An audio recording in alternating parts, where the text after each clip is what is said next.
Pessoal, bom dia. Hoje, 1º de abril, vamos dar continuidade à nossa gravação da nossa do nosso nono conteúdo, da nossa aula remota de Direito Internacional Público, que vamos tratar sobre o tema relacionado com o domínio público internacional. Esse tema do domínio público internacional, já falamos de certa forma sobre ele, e ele aborda os seguintes subtemas específicos. O subtema relacionado com o Polo Norte, a Antártica, o mar, as plataformas continentais e fundos marinhos, o alto mar, trânsitos marinhos e estreitos e canais. Em rigor, o conteúdo central do nosso tema, ele versa sobre a questão do domínio público internacional, que consiste, segundo o direito internacional, naqueles espaços e territórios cuja utilização é de interesse de mais de um Estado soberano. E também chega, em determinados casos, ser de interesse de toda a comunidade internacional. Ainda cabe ressalvar quando os sujeitos à incidência de determinada soberania específica de um Estado.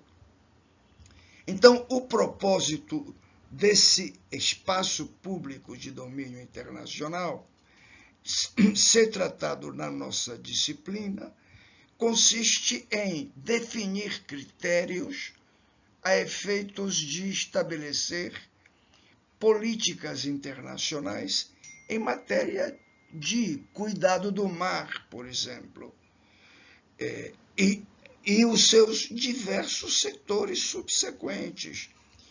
Cuidar dos rios internacionais, cuidar dos espaços aéreos e do espaço extra-atmosférico e ainda do continente antártico.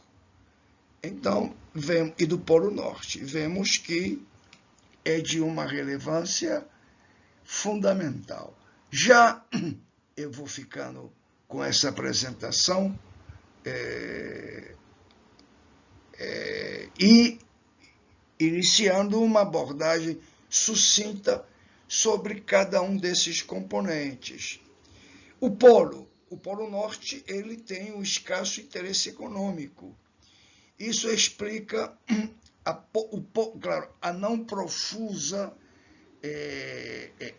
profuso interesse jurídico pelo tratamento relacionado com a maneira de disciplinar o uso do polo.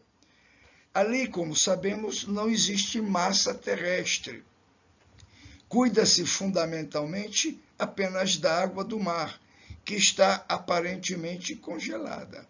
Então, em função disso, existem diversas rotas aéreas que economizam distância entre, por exemplo, a Europa e o Extremo Oriente, que cruzam aquele espaço de livre trânsito que não está sujeito à soberania de algum outro Estado, justamente porque a superfície que subjace é o alto mar.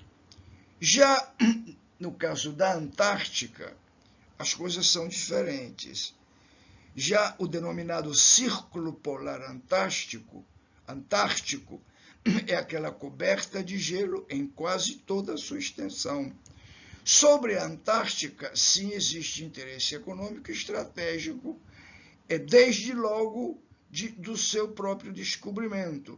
Existem várias pretensões de estados nacionais interessados em explorar a Antártica, desde países como Chile, África do Sul, Austrália, países europeus, a própria Islândia, e países com tradição de navegação, aqueles europeus, os Estados Unidos prestigiam o interesse de controle da atividade do litoral antártico e, fundamentalmente, no caso da Argentina, ela introduziu o conceito de uma teoria conhecida como continuidade da massa geológica, já que é o país continental mais próximo do continente antártico.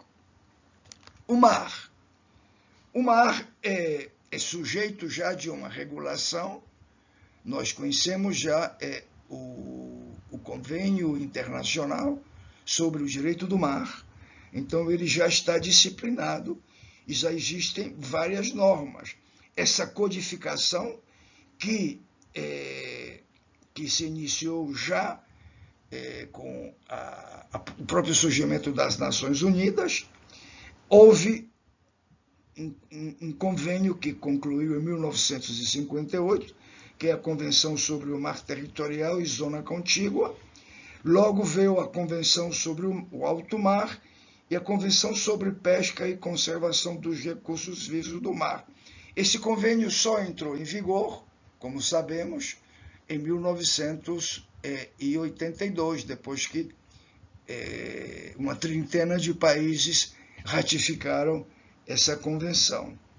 Então, a Convenção sobre o Direito do Mar da ONU, ela entrou em vigor em dezembro de 1982 e ela está estruturada sobre a base de 320 artigos, vários anexos, e entrou em vigor no Brasil no dia 16 de novembro de 1994, através da Lei 8.617 de 93, que reduz as 12 milhas de largura do nosso mar territorial e adota o conceito de zona econômica exclusiva, que se estende até as 200 milhas, conforme nós já falamos. Logo, nós temos, nesse conteúdo, o tratamento dos navios, onde estabelecemos o conceito e a espécie. Se define como navio todo engenho flutuante dotado de alguma forma de autopropulsão, organizado e guarnecido para uma finalidade. O navio tem sempre um nome, um porto de matrícula, uma determinada tonelagem e, sobretudo, em função da matrícula, sua nacionalidade. Logo, falamos rapidamente sobre as águas interiores, mar territorial e zonas contíguas. As águas interiores existem no âmbito espacial da soberania de todo o Estado. São águas que são distintas e diferentes das do direito do mar, e por isso não estão contidas na Convenção de 1982. Regime jurídico. O regime jurídico das águas interiores do Estado costeiro, claro, onde ele exerce uma soberania ilimitada sobre essas águas interiores. Mar territorial, na sua natureza e regime jurídico, é o tema, digamos, isso está disciplinado na Convenção de 82, já que aborda a soberania dos estados costeiros. Temos o tema das passagens, o tema do mar territorial e da sua extensão. O Brasil adotou, desde 1970, sobre isso, o mar territorial das 200 milhas, por uma lei de março de 1970. Então, claro, essa lei, ela foi, claro, era uma lei unilateral, porque não existia um tratado internacional que conferisse validade jurídica a essas 200 milhas. Aí é quando surge a Convenção do Direito do Mar, que disciplina essas 188 milhas adicionais às 12 milhas, que era do mar territorial, através da figura do domínio econômico dessas 188 milhas, que somada às 12, totalizam as 200 milhas de limitação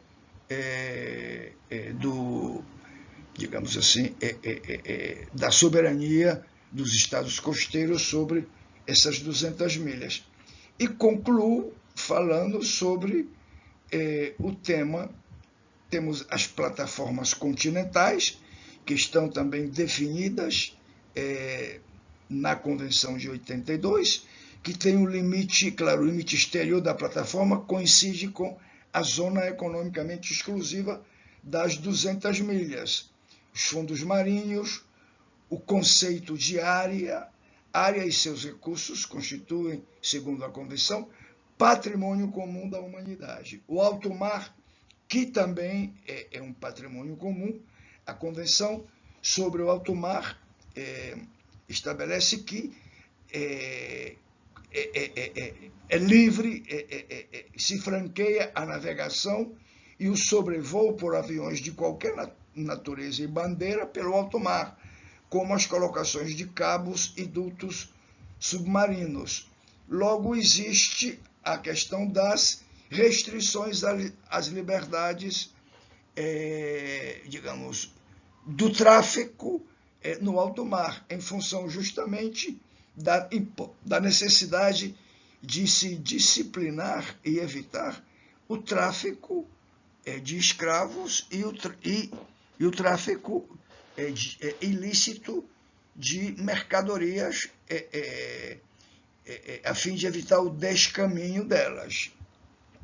Logo, temos o conceito de espaço, que tem um regime jurídico específico. Logo, temos o espaço aéreo e a questão das normas convencionais relacionadas com o espaço, que estão definidas pela Convenção de Chicago. E, fundamentalmente, para ir concluindo, o tema das 5 liberdades, que são as liberdades de trânsito dentro do espaço aéreo, que nós, no decorrer da nossa aula, podemos nos esplaiar explicando as características desse. E, finalmente, o espaço extra-atmosférico, não é? Que representa justamente aquele espaço que está além da atmosfera, que também é disciplinado pelo direito internacional. Bem, vamos ficando por aqui e logo, mais tarde, na aula noturna, voltamos a dialogar e trabalhar com vocês. Um grande abraço e até mais. Até mais tarde.